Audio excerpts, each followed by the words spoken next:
ஒளவையின் ஆத்திச்சூடியின் 55வது தலைப்பு தக்கோன் என திரி என்ற ஒளவை கூறியிருக்கிறார்.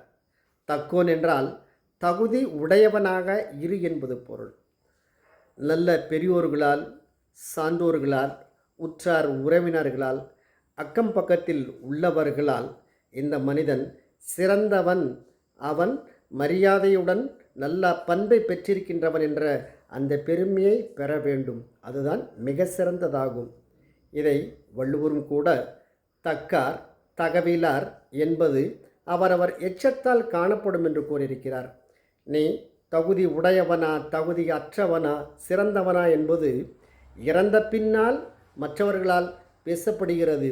ஆனால் அதற்கு முன்னால் வாழ்கின்ற காலத்திலேயே நல்ல பண்பையும் நல்ல செயலியும் செய்த மிக சிறந்த மனிதன் என்ற இந்த பெயரை பெறுவதை தான் ஒளவை தக்கோன் என திரி என்று மிக சிறப்பாக எடுத்து கூறியிருக்கிறார்.